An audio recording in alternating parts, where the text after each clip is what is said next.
Fine. Great.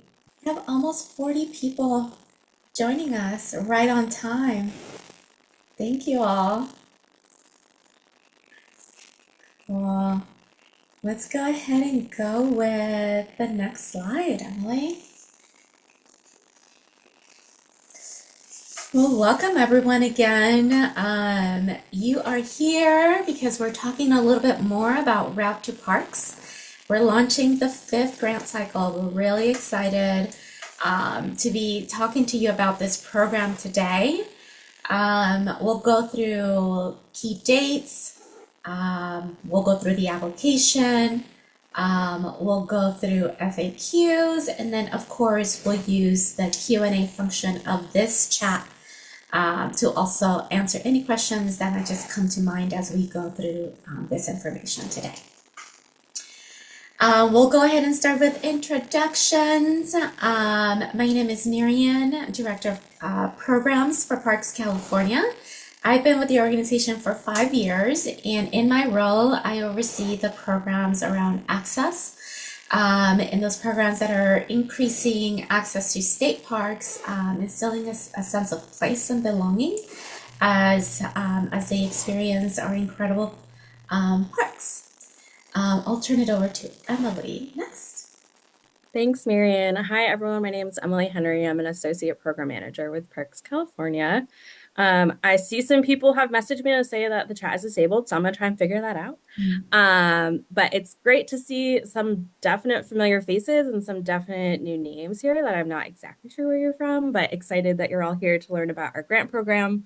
I've been with the organization for just over 3 years, and this is, it's one of the first projects I ever worked on in the organization and continues to be my favorite. I can say that pretty proudly.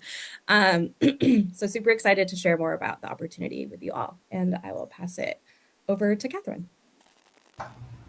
Good morning, everyone. I'm Catherine Caldwell. I'm the Assistant Deputy Director for the Division of Strategic Planning and Recreation Services here at California State Parks.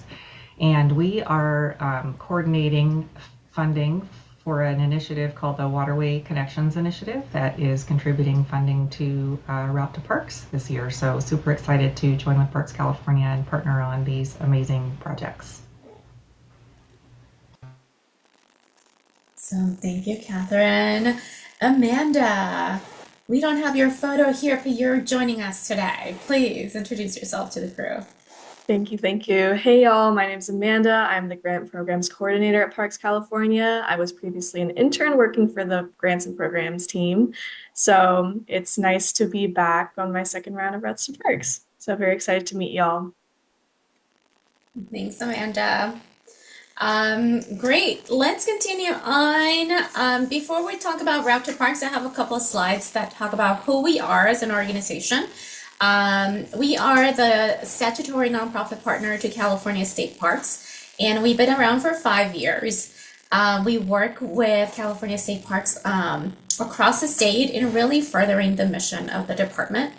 And this right here is really our mission, what we do day to day to ensure that we're strengthening parks, and our programs are also inspiring all to experience these extraordinary places. We go to the next slide. This talks a little bit about who and how we work with the department. Because we are a statutory partner, there's a couple of things that we exercise to really fulfill that. And one of them is to have joint priorities. And that really is what sets our direction for the next couple of years. We've done that every other year, and right now we're revisiting those priorities to ensure that those are the ones that we want to continue to move forward. And once we land and confirm that those are the joint priorities, that's where we talk about what are we bringing, partners, capacity, funding. So this is where we're entering the conversation, and we're really excited to be an extension of the state parks team, really ensuring that these parks are enjoyed by all. We go to the next slide.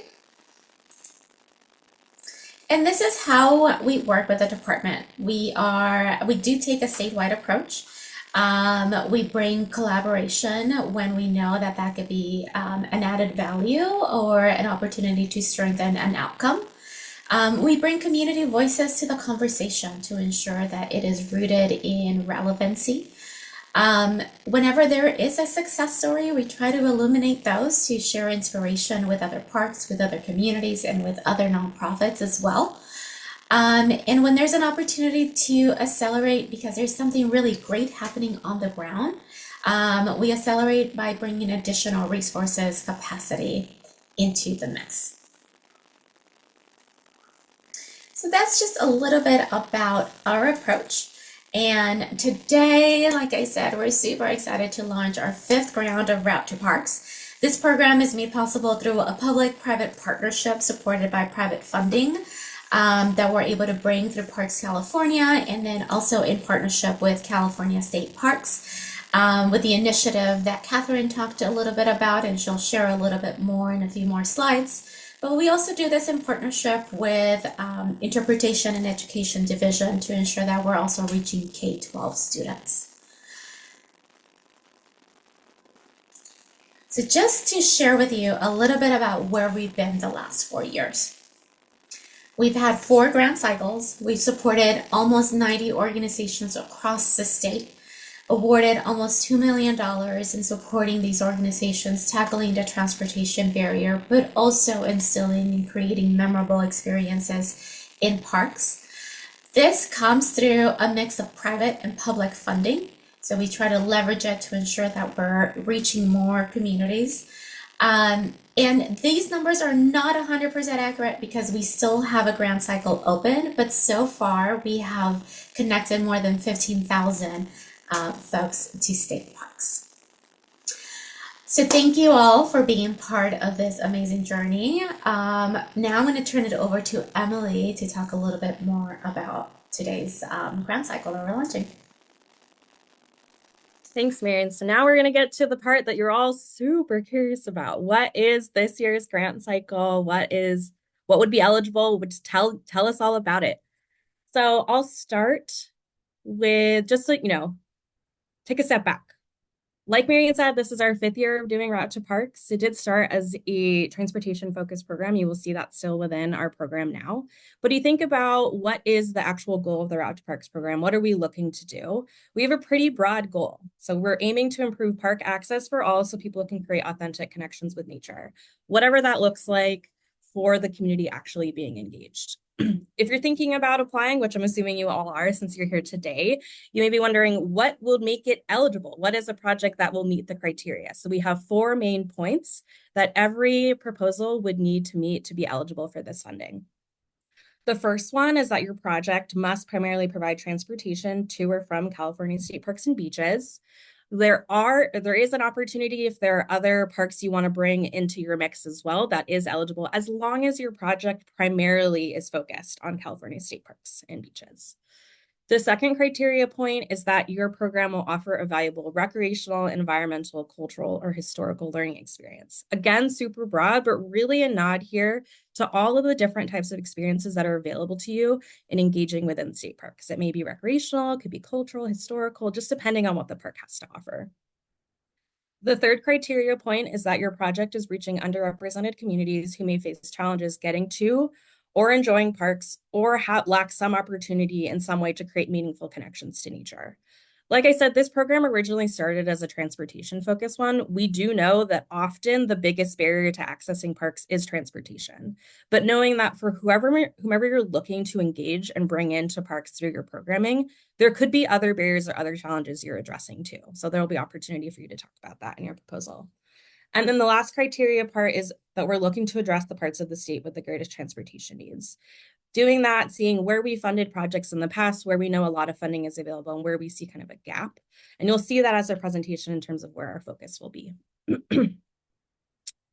Like Marion said, we do this program through a mix of private and public dollars, really to leverage the resources that are available to help you all create programming in our parks. And so I'm going to pass it over to Catherine, who's going to talk a little bit about the Waterway Connections Initiative that she mentioned at the top of the call in her intro. Good morning again, everyone.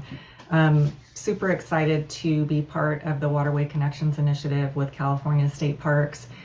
This funding was originally provided to the department a couple of years ago, focused on expanding inland waterway-based outdoor recreation to priority communities with a focus on state parks, facilities, and partnerships.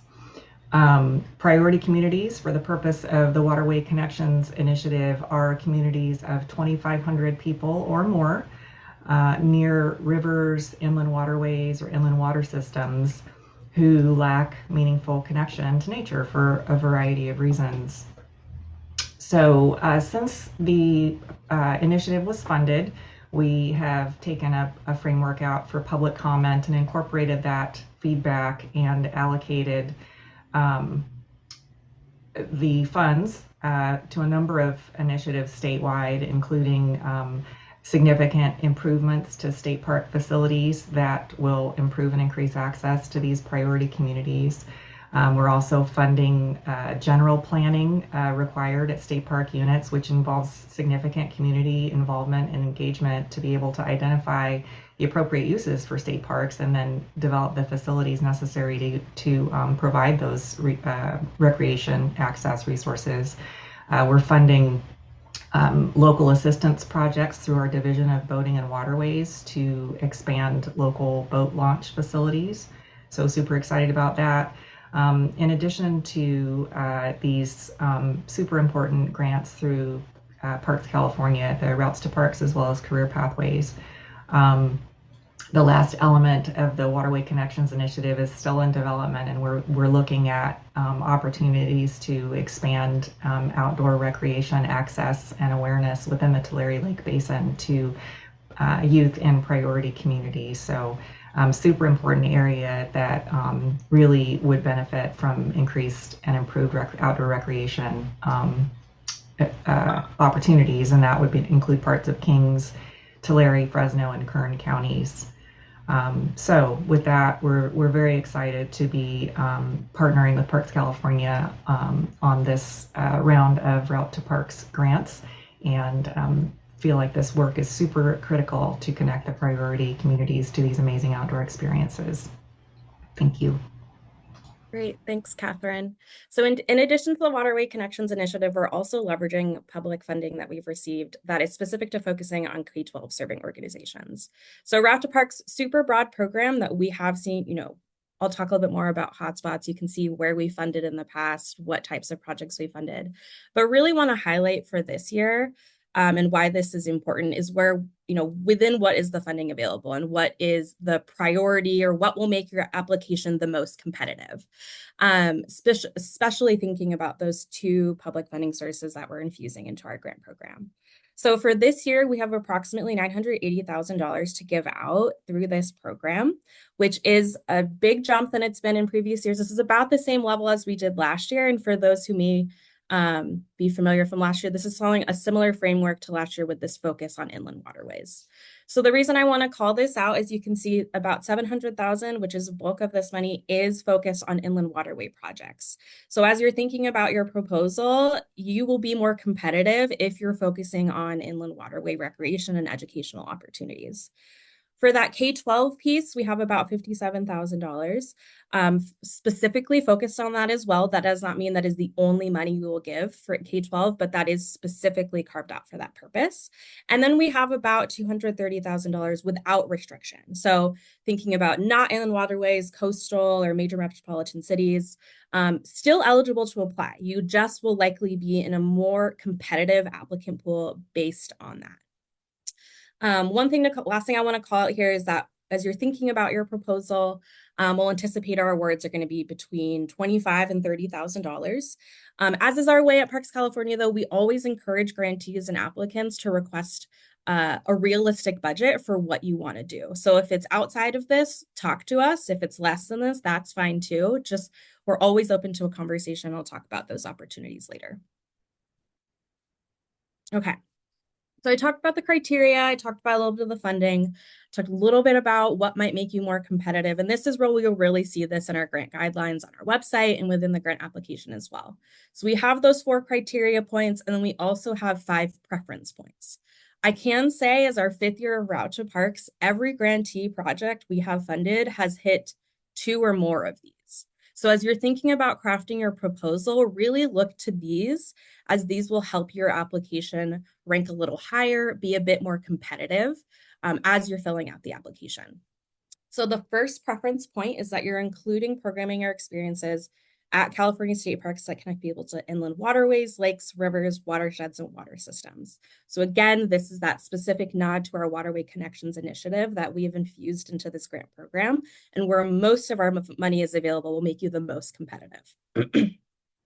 Our second preference point is that your project will deliver memorable experiences in nature through collaboration with stakeholders, and deliver programs that you alone would not be able to provide. Really, what we're thinking here is like, it takes a village, it takes a partnership. And how you can coordinate with other folks in your region to put on these programming will really, I think, help make your application a bit more competitive. Specifically thinking about how do you involve your stakeholders, how do you involve those you are bringing into parks in the actual development of the programming, helping, does there a co-design, is there a co-development, do you use past surveys? There'll be opportunity in the application to talk about that for a preference point. The third preference, is that you're providing participants with multiple meaningful outdoor experiences in parks. So thinking, we all know, and it's proven, that a visit to an outdoor space, creating a connection with nature, creating a connection with parks is beneficial. But what we tend to really see is those repeat visits really have a bigger influence on creating a meaningful, lasting connection. So really all of our projects, I can say, I'll say 95 with absolute confidence, we've ever funded at Route to Parks have had multiple engagement opportunities. The fourth preference point is that this project would strengthen collaboration and partnership with California state parks. So we look at this grant program as a way to get people into parks to help create a connection with nature. We also see it as an opportunity to connect community with state parks as a partner. So that could be, you've never partnered with them before. This could be your first brand new, or it's building on something you've already done before. But it's something we also look at as an outcome of our grant programs, is how can we get nonprofit, community organizations, local governments, any of our eligible applicants as grantees to really forge a partnership that will outlast this grant program, and how can we help support that? And then our last preference point is that wherever your program is, will have an innovative and relevant and sustainable transportation approach for participants. So it may be, sometimes we've seen people doing rideshare, people doing reimbursements or gas cards. We've also seen people using public transit. But again, really thinking about the relevancy and sustainability to your participants is what you should focus on for this transportation preference point. If it's not realistic to incorporate a really brand new, shiny transportation approach, that's fine. Just really hammer in, I think, on how it's sustainable, relevant for your community. Okay. So in terms of qualifying applicants who can apply, pretty broad, lots of people. We've had lots of organizations apply over the years. 501c3 organizations, so nonprofits, California Native American tribes, you can be federally or state recognized. Native 7871 organizations, which are specific nonprofit type entities for tribes. Fiscally sponsored community organizations. So if you are not your own 501c3, but you're fiscally sponsored through one, you are eligible to apply. And government agencies as well. Often we see county's Office of Education or cities or regional park districts. So any type of government agency that's not state parks can also apply. In terms of our timeline, the funding that if you were selected for a grant, your project should take place between January and December of next calendar year. So it can start as early as January 1, 2025, or and go as late as December 31st, 2025. But it can also just be concentrated summer. It can be every other month, really what makes the most sense for what you're trying to do. And then quick call out here, applications are due on August 28th. We'll talk a little bit more about timeline again at the end, but just want to call that out now. The last thing I want to note before I advance to the next slide and pass that back over to Marian is if you are a 501c3 organization or you are fiscally sponsored, one thing that we do check in terms of eligibility for all applicants is that you're within good standing with the state of California. So what that means is you're appropriately registered with the California Secretary of State and you have all of your filings up to date. We will check that after the application's closed, but it's always a good idea before you apply just to check that too. Sometimes those emails get lost when they're telling you that something is out of date, but just know we'll check it too, but something that you should check and you can rectify before you actually apply. And now I'll pass it back to Marion for a little bit. Thank you, Emily. And that's such a great reminder. We have come across multiple organizations that just simply have forgotten to file for that renewal. So know that we will also check, but if you can do that on your end too, that will also just be helpful for you all. But important information, what is next? So if we go to the next slide, we know most of you are nonprofit organizations who are providing a service to communities. Communities can vary. Maybe you're focused on a younger demographic, maybe younger adults. All are eligible for this project, but something that is connected to this is place. So the partnership and where you're all going, we want to make sure that those conversations are happening as soon as possible. Like I said, starting from Memorial Day on, this is the peak for a lot of our park friends. This is where park visitation goes up. So if you are considering applying for this grant program, start those conversations as soon as possible. And we say that because you might reach out to them and they might not get to you immediately because they're tied up with a couple of things, right? But we do want you to reach out to them, share with them what you're thinking of applying for, what your program is like, because they have an abundance of information. They know, they live in these places, right? They work there. They know the inside and out of these parks. So they can share with you whether a trail is closed because maybe they had an incident a week ago that you might have not known of. So they also have access to information in programs that sometimes are facilitated by them, by staff. Sometimes they're facilitated by a park partner, or sometimes they're just self-guided. These are resources that you can easily take on and integrate them into your park experience. But sometimes we just don't know what is happening, right? So we encourage you to have those conversations as soon as possible so you can get a hold of that person, share your proposal, learn what is happening, make sure that it is also an activity that is within the bounds of that state park. And once you have that information, once you've shared that, once you've gotten feedback, maybe you've learned something new, that will also be information that you will need to incorporate and add into your application. You will need to add the name and the contact of the person that you reached out to and had this conversation with. And that'll be part of the application process. It'll be at the very top of the application. You'll insert that information. Now, if you are just building these relationships with your park friends, and if you need help, feel free to reach out to us. We're happy to make that introduction. We're happy to send an email, connect you all, whatever is best for you all to connect. But we're happy to make that introduction too if you don't have one or you're having challenges connecting with the best person at the park that you're intending to visit. With that, I'm going to turn it over back to Emily.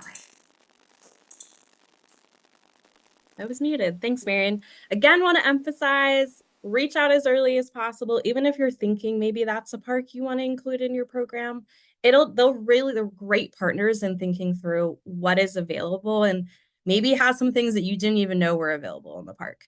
And again, this really speaks to that partnership piece, thinking about this program is also a vehicle to help create and build a partnership with state parks. So that initial conversation will just really, really help you. Okay, so now we'll dive into the actual grant application itself. I'm going to highlight some of the questions in terms of what we're looking for, but before we do that, I'm going to give a brief overview of some examples of projects we funded before. Not exclusive. These are just ones that have come up and I have some pictures of that I can share. And Amanda, if you don't mind dropping in the chat the list on our website of last year's funded projects, that'll be a great source of inspiration too, since that was our first year focusing on inland waterways. So you can see how that's infused in some of the programming. So 4 examples I just want to talk about really briefly, just to really illustrate how broad our program is and how you can narrow it to whatever focus makes the most sense for your organization and your community. In the upper left, we have a grantee from Insight Garden program who is bringing a group of adults who are formerly incarcerated to, this is at Silverwood Lake State Recreation Area, to go camping and learn how to fish. In the upper right, we have City Heights Development Corporation down in San Diego, who has led some trips that are multimodal. So they're biking, they're taking the trolley to really get from a community hub to the beach themselves to show you can come and do this on your own. In the bottom left, we have Outdoor Outreach, I believe, down in San Diego, who has done multitude of programming opportunities in the San Diego area, but also held a multi-day backpacking trip in Anza Borrego Desert State Park. And then on our bottom right, we have Lowell Community Development Corporation, who had hosted a series of family days at one of the parks was Millerton Lake State Recreation Area. This is all actually from a different grant program, but it fits within this one too. And they did a water sports day where they have a program at Millerton where there's kayaks and stand-up paddleboards that you can use, get a little instruction, then also have a campfire at the end of the night too. You can see here a mix. We have youth. We have had programs that fund like elementary school age. We have programs that fund adults only. We have programs that fund family units. It can really be whatever makes the most sense for you. There's no real age restriction on this program overall. So I really encourage you all to think really expansively and really don't limit yourself in terms of what type of activity could be covered. And again, these are just examples. And Amanda, I think, dropped that link in the chat, so you can find some more inspiration points within there too. All right. So now, high level, I'm going to go over the application. What is not listed here, but Amirian called out as the first thing you will see on the application, the first opportunity for you to input information is who you have connected with in state parks. So you will see that. You will not be able to submit your application until you fill that out. So just know that that'll be there at the very top. And then the other information you'll fill in, I'll just highlight this one in green here, is your program and project location. Please be as specific as possible. If you are going to multiple parks, list them out. If you're not sure which parks, but you know you're going to go to state parks, say in the Fresno area or say in the greater Sacramento region, you can list that too. But be as specific as possible. It really helps us get a good understanding of where exactly you're going, and we can see where you're coming from different aspects of your application too. The next section you'll have is the program details. This is where you'll really be able to tell us about what are people actually going to be doing and really the meat of the application. The 3 questions I'll highlight here, or I'll start with the first one, is that we'll ask you to tell us about what are these access barriers, what are these access challenges to parks that the community you're specifically looking to focus on is facing. And then the second question, first one that's highlighted in green here, is what are you going to do that really speaks to that need? So what specifically are participants going to do? What specifically are your transportation plans? How does this feed back into that need that you talked about? The next question I'll talk about is tell us about your participants' program experience and duration. So, and as much detail as you can, let us know what exactly are people going to be doing. If it's a mix, we've seen some people who like I said earlier, it can just be a summer concentrated program where they're doing something every week or they're doing 2 big trips. Or we see sometimes that it is something every month and with differing variations. This is really where you have the opportunity to tell us in as much detail as possible what exactly is the program experience and how long will people be spending outside. So is it like 1 month or a couple months you're doing guided hikes, a couple months you're doing actual camping trips? Let's just really paint the picture as best you can of what exactly you're going to be proposing. The last one I want to highlight here is a new question this year. So if you've applied in the past, just especially want to call this out. And this is a nod to that specific Waterway Connections Initiative focus of the grant program. So this question is, how, if at all, will your program connect participants to inland waterway recreation and education opportunities? There are many ways we'll be able to assess if your project is a good fit for the WCI Waterway Connections Initiative program funding. But this is really your opportunity to tell us very explicitly how, if at all, and if your program doesn't fit that, that's okay too. But how, if at all, really tell us, will that connection be there? The next section of our application, which I won't highlight in depth, but just want to call out, there is a section for project goals, outputs, and outcomes. You'll be able to identify what are your actual outputs, what are you looking to achieve, how are you going to measure success, things like that. And then the next section of the application is focused on the population and geographic community you're specifically looking to serve. Again, this is another area that we really, for when we have funding that is restricted to specific areas of California or specific types of programming like WCI, we can get a good sense from these types of questions too. So the first one I want to highlight is this first one here. Help us understand who the program will be serving. Tell us about the population and geographic community that you're looking to serve in as much detail as you can. Zip codes, not required. If you have them, helpful. But we know that you may be, serving a larger region. Just with as much detail as you have on hand, tell us who is exactly are you looking to include in your programming. The second question is how will you reach the audience? So if this is an existing group that you're already working with, or if you have separate avenues, we've also seen people apply, and we've funded projects that are brand new partnerships. So they're identifying how they are going to serve, or not serve, reach this audience if they're funded. So this is your opportunity to tell us that. And the third piece I want to highlight is this question: do you involve program participants in the program development process? If so, how? This one's a nod to one of our preferences in engaging stakeholders within program creation, and really helps us get an understanding of how is relevancy for the community you're looking to serve and bring on these experiences taken into consideration. So for some folks, they actually will, if they're awarded, they'll sit down, they have what parks they think they want to go to, but they'll actually ask whoever signs up, what exactly is it that you want to do? For some organizations, we've also seen they've done programming for a long time. They have a really good grasp on what people want, what people have engaged with. They have survey mechanisms they can point to and pivot. This is your opportunity really to tell us and for us to get a sense of what's that relevancy, how are you taking in stakeholder input. The last section that I want to talk about is our attachments. These will not be required for everything on here. It depends on what type of organization you are. The correct attachments will populate for you. The ones that will be required for everyone, regardless of what type of organization you are, is your project budget, your budget narrative, and your photo and liability release. So those you will need to supply or plan to supply. I'm going to talk about 3 on here. One is our project budget. So this is your opportunity to outline in an Excel form, and we have a template available within the grant application, on our website, on our resource hub, the actual template we want you to use. And this is, it's a template. You can use it as best makes sense for you, adapt it. But a new thing this year is we're also asking for a budget narrative.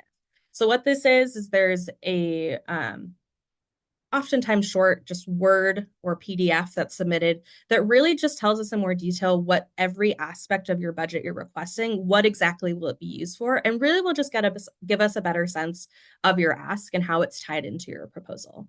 If you have questions, if you've never done a budget narrative before, there is a sample or a resource linked within our grant application. I believe it's also in our FAQs, but I'll double check. And if you can always email us too if you have questions. The last piece I want to highlight here is a letter certifying fiscal sponsorship. So if you are applying as a community-based organization that's fiscally sponsored, we would just ask, or we are asking for a letter on, letterhead from your fiscal sponsor, just stating and confirming that that fiscal sponsorship is intact. And this is because if awarded, the funds actually go to your fiscal sponsor. So we just want to make sure we have a good sense, and we'll be able to do a check on that fiscal sponsor status as well. Let's see, make sure. Okay. If for any reason you're filling out the application and you're not sure what these attachments mean, you can email us, you can reach out to us. There's some other opportunities to engage with us throughout the application period we'll talk about in a couple of slides, but just know we've tweaked this every year as best we can, that we've heard the feedback from applicants. We're always open ears. We're so close to the application. We do it every year that knowing your experience will always help us. So always feel free to reach out to us with questions or feedback. The last piece I want to say too is all of our grant application is online in our grants management software. You can access it through our Route to Parks landing page on our website. And Amanda, if I can ask you to drop that into the chat too. It's all online. There are some great things I just want to highlight within here, and your whole life cycle of your grants would be in here too. So if you're a previous recipient of a grant from Parks California, regardless of grant program, that historical information is in there. You can also use the system to collaborate. So if oftentimes, and I've done in my previous experience as a grant writer, you'll pull the application out into a Word doc, and you will work on it there and then put it back into the system because you had a chance to do, say, like a Google Doc with a colleague. You can do that if that's your preferred method. There's also a way to collaborate directly in the system where I, for example, could invite Amanda into my application and actually input information there too. So no, that's another thing available to you. You should be able to preview the application on the system without logging in. You won't be able to fill one out until you create an account. So just know that an account will need to be created to actually start filling it out in the system. I highly recommend, even if you pull the questions out and you're going to plan and input it later, start an application now. The reason I say that is if for some reason we have to add or change something or someone points out something that's an error, it's really easy for us to email everyone who started an application and say, hey, just so you know, there's been a fix or there's been a slight change. So you can work on it outside of the system, but if you can just log in, start an application, that'll be kind of the best way to be the most up to date on any changes that happen during the application period. Don't foresee any, if at all, but if it does come up, it's just an easy way for us to be able to notify you. Okay, so important dates. Now that I've told you all of this information about the grant program, gone over the applications, gone over some examples of potential projects, want you to know this isn't the only time you can talk to us. We pride ourselves on making ourselves available to all applicants as best we can. So we have a couple of community office hours already scheduled. Those are listed on this slide, July 17th, 25th, and then also August 5th and 21st.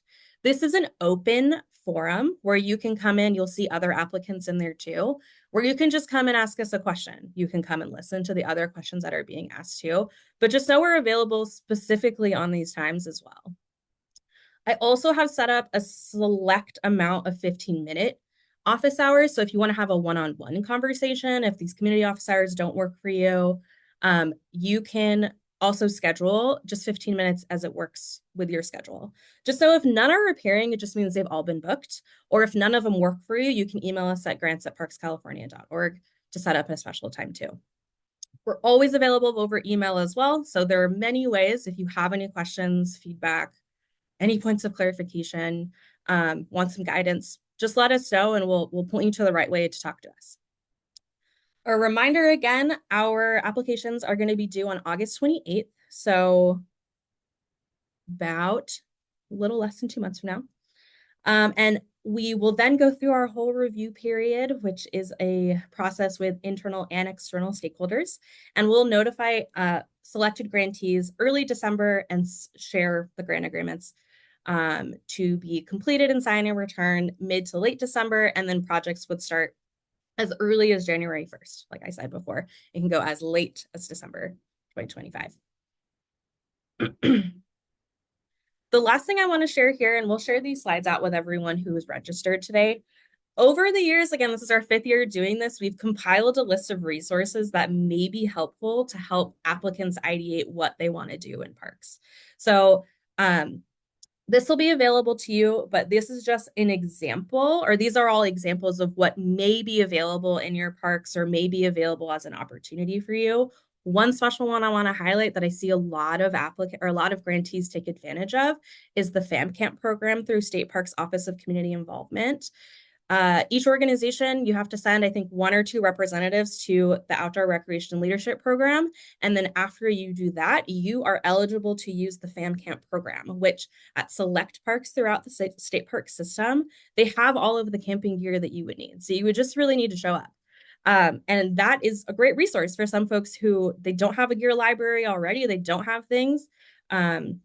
But they want, there's that resource there. And those are all eligible costs within the grant program as well. So if you wanted to send one of your staff to this training so you could use FAM Camp, that's, one great use of grant funds.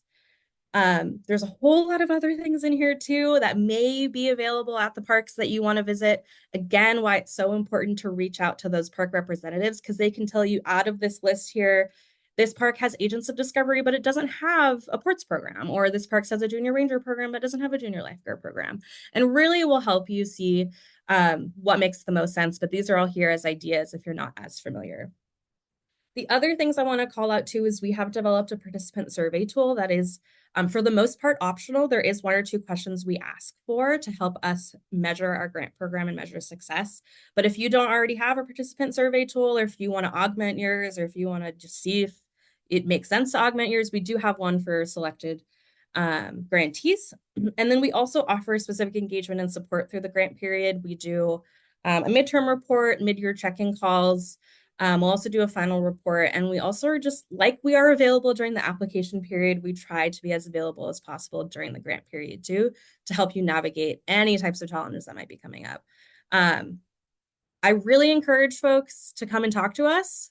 Since we've done this for 5 years, and I've been here for almost all of those years, and Marian knows too, just through doing this, we know what has worked for folks and what hasn't worked for folks, what ways we can help you give advice of how to best structure your program with just what we know. We don't know everything, but we have a lot of resources that we can point you to. So if you have any questions, let us know. We're here. And then now, that's the end of this presentation. It's the end of me talking without questions. So we can open it up for FAQ and Q&A. Let's see. So there are 2 questions in the chat right now.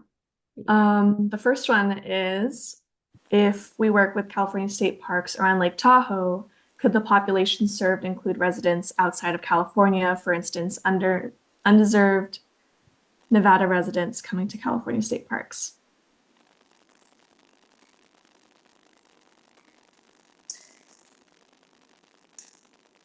Do you want to answer this, Marian? I know how I would answer, but I'm curious how you answer.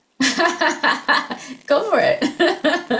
So I would say primarily the focus of your application should be on California residents. I think as we see organizations that are on border towns between states, we can see that folks, to them, like say Reno, Truckee area, like that is their community. So I would just say outline it as best you can in the application so we can get a sense of primarily where will folks be coming from. There are some ways I think we can flex our funding depending on where your grant will be paid from too, to make sure that it fits. And so yes, but primarily have your focus on California residents if you can, and just really detail in that I can't remember what the section is called, who you're looking to serve, where folks will be recruited from and coming from. But that's a good question. Marian, was there anything else you would add? No, I think that's perfect. Also understanding from a review standpoint, there is a review committee, like Emily said, of internal, external staff. So not everybody is like 100% knowledgeable of like those fluid boundaries, right? Especially for residents. So if you can just tell us specifically the priority, and if the priority is California, that's certainly going to position you even stronger. But just outline that in the narrative so that as a review committee, everybody has a true understanding of the reach and the strategy behind it. Thanks. Awesome. Our next question is, do coastal waterways like bays, lagoons, coastal dune lake, etc., count as priority targets or preferences? That's a good question. I would say no. The priority would need to be an inland type of waterway. But the caveat that is not the only funding we have available. So there are projects that we will still fund that have a coastal access point, a coastal access focus. So don't count yourself out, but for that priority preference point, that would not meet that. Great question. We don't have any other Q&A currently. So I'm just there are a couple of things. Oh, a bunch of a lot. Let me just talk about one thing that I want to make sure everyone is aware of. before we dive into this, because it may prompt a follow-up Q&A. One thing I didn't talk about is what is an eligible cost and what can this program fund? This is outlined in our FAQ, but again, like your grant program, it's pretty broad. So it can support anything that is really related to the cost of executing your program. For some grantees and some applicants, we've seen partially financing a vehicle or leasing a vehicle maintenance. Sometimes we see folks who are renting gear, sometimes folks who are purchasing gear. We also see folks that are purchasing gear and keeping it, or folks that are purchasing gear and giving it to the participants. All okay. We also see, in terms of the actual program experience, a question I often get is, can this fund like food or things needed for day of? Yes, it can fund that too. We're pretty broad in terms of eligible costs. If you're not sure, reach out to us or feel free to chime into a Q&A here. And we can talk about it if it's something that you're unsure of. But the reason it's pretty broad is that we pretty much will allow most things. And if we have a question as we review your application, we'll definitely reach out and say, hey, this isn't the right fit for this. And really where that budget narrative speaks to too, it gives us a sense of what is the purpose of that. The last thing I want to highlight is indirect costs. So if you're a nonprofit organization, we do not have an indirect cost cap. So again, in terms of the our recommended or our anticipated funding amount is going to be between $25,000 and $30,000. But I had said we encourage you to apply for the true cost of your program. Same applies for indirect cost. So if we have questions about it, if it seems high, but again, that's where that budget narrative really comes in handy to tell us what it covers. We don't have a cap for nonprofits, like I've said. If you're a public entity, we do have a cap of 15%. So just keep that in consideration if that applies to you. But again, happy to talk about any of those things in a community office hour, over email, in a one-on-one office hour, things like that. All right, Amanda, I'll kick it back to you to pick a question. Awesome. Elizabeth had a question in the chat that asks, are there specific state parks in this program, or is it all state parks in this cycle?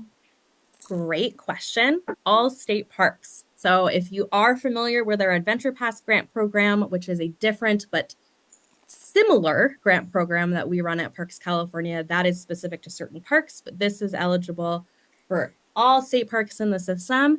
And like I said in the criteria slide, you can visit other parks as well. If that makes sense within your programming, if you want to do a ramp up of going to a local park first, and then go to a little bit further for a regional park, and then you want to go to a further state park, that's something we see sometimes too.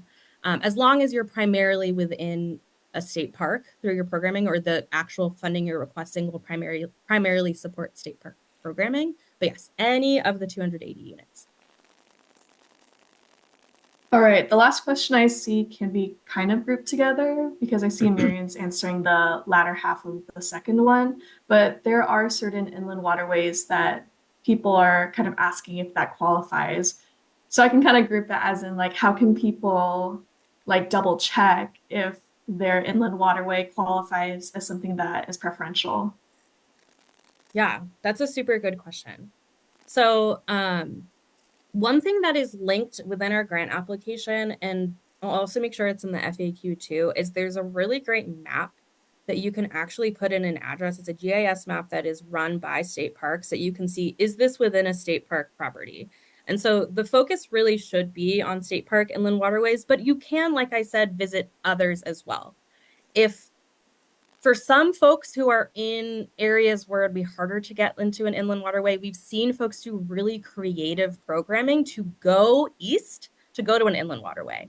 But don't stretch your program if it doesn't make sense for you just to fit this opportunity. We really look for relevancy for the participants.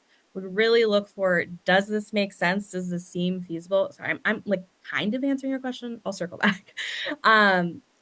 But just know that there is other funding available if you can't fit yourself into that inland waterway piece.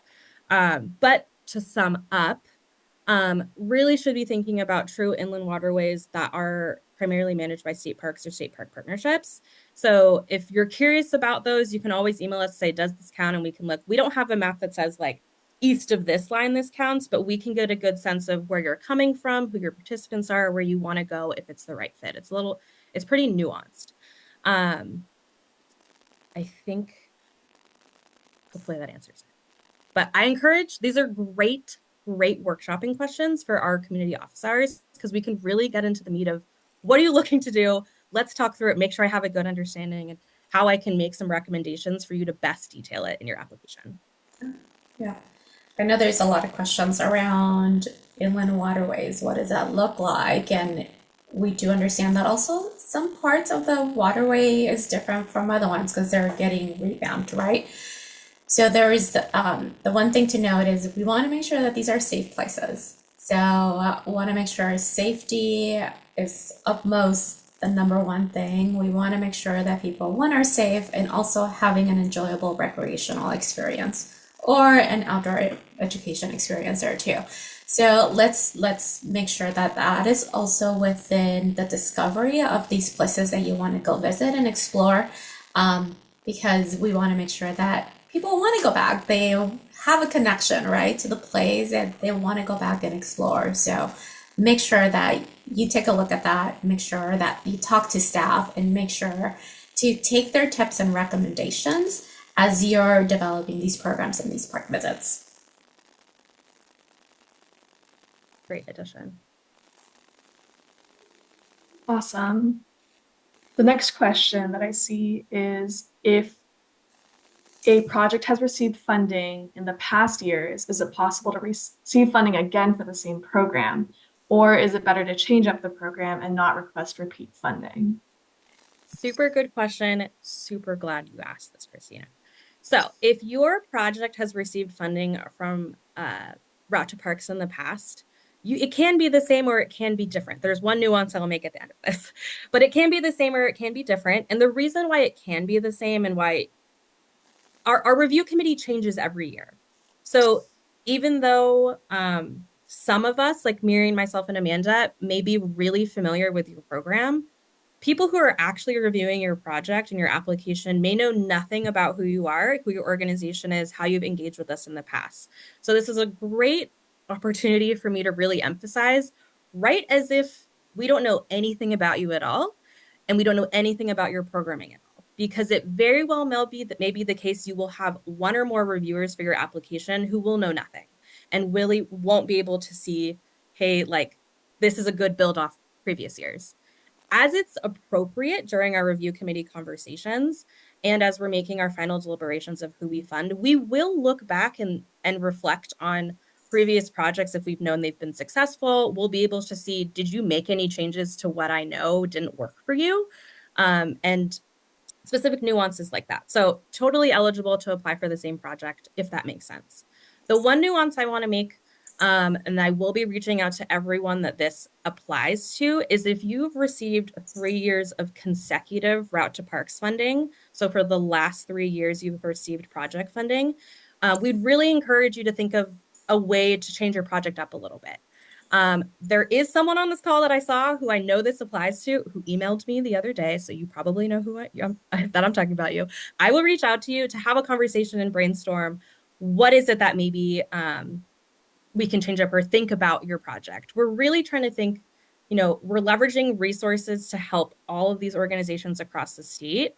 And we're trying to get a good sense of, what's a good interval for folks to receive funding for the same type of project, or really think through how can we continue to spread the resources to different organizations and different type of projects. So if you're a 3-year consecutive, this would be your 4th year consecutive if awarded. Don't count yourself out, but let's have a conversation. And I'll be reaching out to everyone that applies to.